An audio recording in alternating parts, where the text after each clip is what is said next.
Hey, it's Bill from BB Roofing. We just finished this project a little bit ago and I want to show you how it turned out.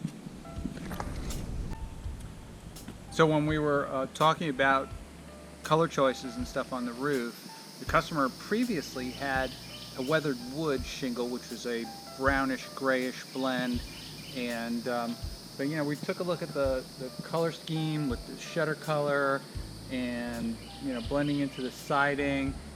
She ended up selecting this colonial slate, which I think turned out perfectly.